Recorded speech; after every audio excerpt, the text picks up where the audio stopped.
into how anime songs are made. Okay, so a lot of times when an anime song is decided, it's very suddenly.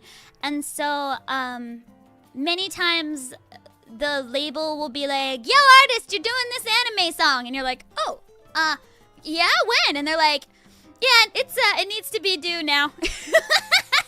So my guess is that maybe in the production line there wasn't enough time for her to make, or her and her team. So I don't, I'm not sure the composition of that song. But like, for instance, like, maybe they had pitched the TV size version, but due to marketing and promotional type things, they never had time to finish it.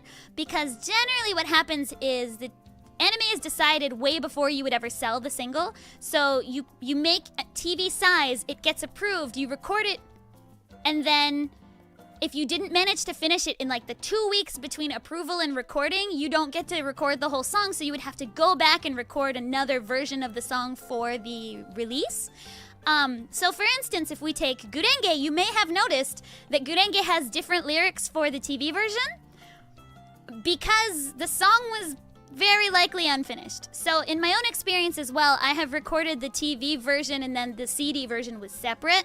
And was recorded at a later date, so sometimes things would change in between. And so I think that's very likely what happened with this song, is that either she didn't have time to finish it, or there wasn't enough incentive for her to finish it, and so only the TV size was ever made, and or that song told the story she wanted to tell and she didn't want to make a longer song. And it's only 2 minutes and 10 seconds, but maybe that's the song she wanted to make. We don't know. We don't know. But I want to ask. So I want to find Buzzy and I want to be like, why is my favorite song of yours so short? One of those things you just have to ask about. Yeah. Nana? Yeah, that's also why a lot of songs have a huge change after the 88-second mark, is because maybe that song, was asked to be, it was made for the anime, but it didn't really fit the artist's image that well, and so to try and tie it into their own work, it changes drastically after the first 88 seconds. Or sometimes they'll use like an interesting cut of the song that takes out like only the choruses. Like a good example is the Hunter x Hunter song. They don't use any of the verses, it's just chorus, bridge, chorus.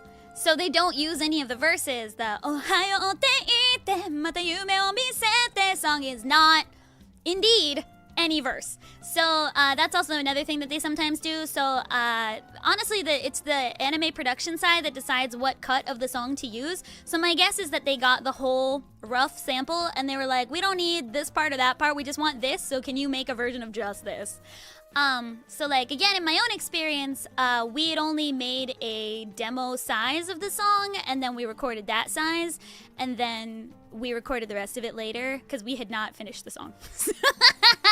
Merry go down goes, yeah. Yeah, I think it's like, pretty common and things that are made for a client, essentially, because like anime songs, all of the rights are kept by various different parties, so it's not a buyout as such, but it's like a strong license, and basically it's guaranteed by the label and the broadcaster, and so they basically own it, but then it is also owned by the artists in a small degree. It is our song, and so in order for all of those parties to be very happy, lots of things are decided.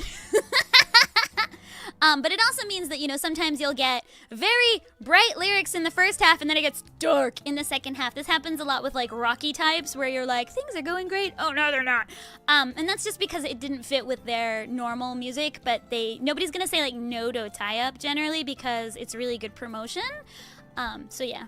So only the people who finish anime songs own time machines. Gotcha. Yeah, well, the production timelines tend to be really quickly because you'd want to release the single while the episodes are with your song is airing.